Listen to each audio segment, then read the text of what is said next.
Hello guys, welcome to Tech and Tech. It's finally summer in Iran, as I said, and I have complete my exams, and I give out two other exams, which were in order, being for the best high school in Iran, and the other for two series of best high schools in Iran, being one, the first series, the sharp-minded, which are basically for sharp-minded kids, and the other being the governmental examples, which just basically kids that should be an example and that the government pays for their education, so they don't have to pay a lot of money. And now I have brought my example papers, and in order to show you how hard the test was for this many tests, I had to do this much calculations. And thing is, I wrote the numbers in like the Persian language, the Persian numbers, so don't think about reading it, you will get confused. And now I have the papers and I'm going to burn them. Don't worry, they're unrecyclable papers that cannot be recycled, they're used, they're not like they're useless, you cannot use them for anything, and I'm just burning them in order to be happy, like some kind of ritual after exam ritual, in order to just, celebrate the exam being over. Anyway, let's get on to the actual video. Now, there was a requested video on the comments on one of my videos, which I said, what video should I make? Being said that how can drones replace regular combat vehicles and even soldiers on the ground? Now, there are many things, there are many fields we shall take into mind when we are talking about drones replacing something else. Now, the first thing is that the drones are in the air, but combat vehicles and soldiers usually operate on the ground and even sometimes in the sea.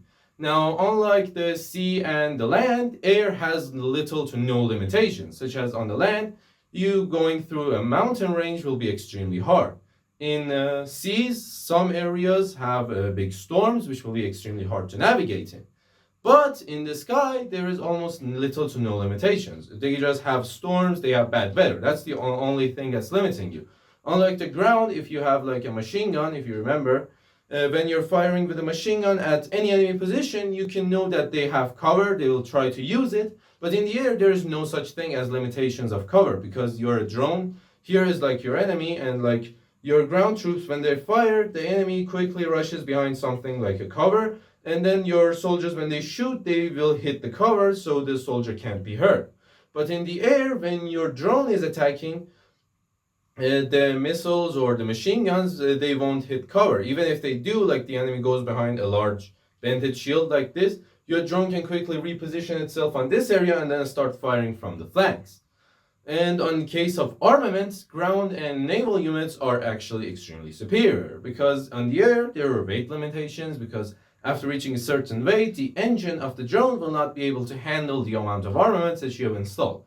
This thing does not exist within the sea and the land. On the land, it's just basically you're on the ground. The only thing that's limiting you, like the only thing that's yet limited by adding more and more arsenal to your weaponry, is the fact that your arsenal becomes slow. You can just make a total killing machine, but it'll move like 1 millimeter an hour or 1 foot and week, and then like something that has some speed like that, but when it does reach an enemy position, it absolutely destroys them. So is it in the ships. The ships, they have something known as you have something where it's weight based on the amount of space that the ship takes. I don't really remember what the name was. In Persian, we call it chegali. I don't remember what you guys told it. But it's just basically that. As long as that doesn't raise one, your ship is good to go. You can add as much arsenal, you can add as much armor, as much engine, as much as you want to the ship, as long as that number does not increase above 1. Now, but for drones, this weight limitations, because there is nothing lighter than air, there is nothing less dense than air, because, well, it's air, it's everywhere, it's pretty, not heavy, it's pretty light, and it takes up a lot of space. So there will be nothing with less density than that thing, thing being the air. Which is why your engine is what's supposed to keep you off the ground. And that engine has a level of certain weight that it can bring up to a certain height. If you were to take that weight up, the amount of altitude your drone will be able to take will become lower and lower until it reaches 0 and your drone can't take off the ground. Another thing is that drones are usually designed in having a small structure so that they're high, they go high up in the ground and they're hard to spot. Because that's why like most drones are used for scouting rather than going in and destroying enemy armies.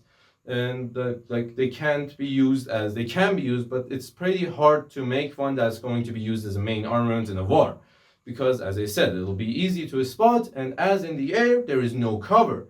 Such as if there's a missile coming towards you, there is no buildings you can hide inside, there is no bunkers you can go in, there is no like metal sheet you can go behind. You're just in the air, and the only thing keeping you are your maneuvering skills. In fact, that's another limitation of the drone. Drones have to be extremely maneuverable so that in case spotted, they can quickly move out of the area. Now, there are some drones that take this and they're like these rules.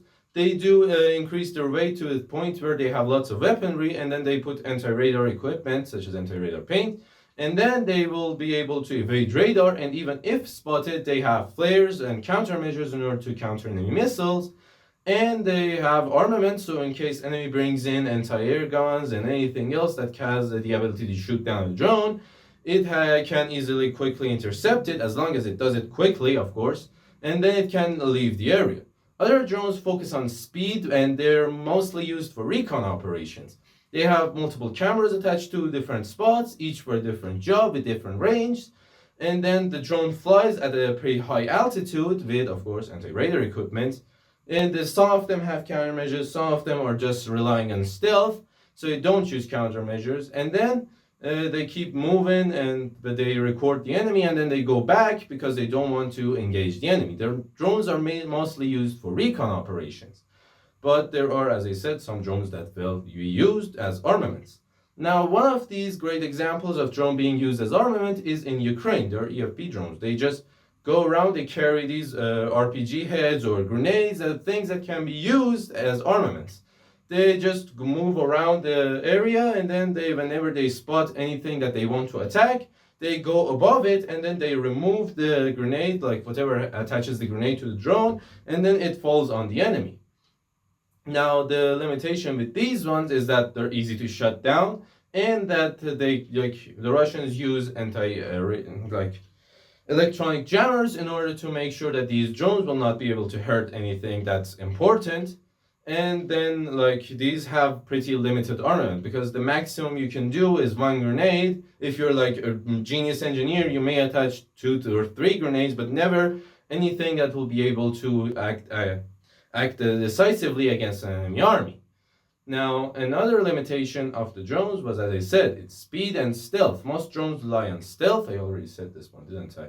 Anyway, the amount of stuff you can put on a drone is limited, so I don't think they will ever be able to replace something that's on the ground unless they create these giant things that you see in movies. It's like an air base with helicopters, and it has that much space, it has lots of weapons, it flies above the clouds, so it can't be spotted. Unless they make something like that, drones will never be able to replace something that fights on the ground.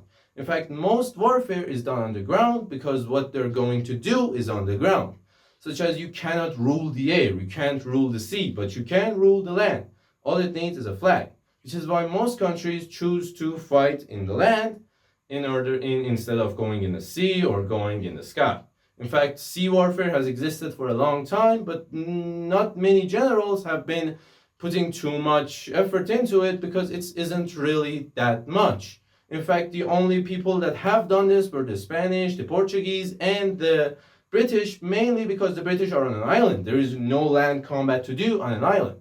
So they needed to fight the French or anything that's on the other side. They were all on ground, which the English needed the water transport in order to get their troops to those areas. But in fact, Napoleon actually says lots of bad things about water warfare, because he actually hated water warfare. He liked ground warfare because he knew it had lots of things that needed a general actually had skill, such as you needed to know how to position your troops, camouflage, anything like that. But on the sea, it's your ship, it's their ship, and then it's your broadsides. Anything, there is nothing going around. And then in the air, it's not the same thing, but it also isn't the same thing as on the ground. But in air, there are lots of limitations because, as I said, weight and the fact that your engine will not be able to tolerate so much weight. In fact, the best example of drones coming to take what's fighting on the ground are helicopters. Helicopters are just basically drones, but they're way bigger, they're way stronger, then they have a stronger engine. The only difference is that they're manned, unlike drones. In fact, drone in Persian translates to pahbad, which it's short for something that's controlled from away. In fact, parande hedayat pazir az dur, that's the word. It means that a bird that can be controlled from afar. So that's the drones. They're not manned. Their difference with the helicopter is the man inside, which actually makes many armies not want to use helicopters because it can cause casualties within their men without being able to, they can't do anything when the helicopter is falling. Unless they want to eject, which they would have to be pretty lucky because there has to be systems put inside and the blade doesn't have to shred their head off. There are many limitations, and I don't think drones in any soon time will be able to replace ground or sea warfare. Thank you guys for watching. Make sure to like the video, subscribe to the channel, and ring the war bell to be notified of the rest of the wars that will occur on the channel later. Thank you for watching again, and stand by for the next video.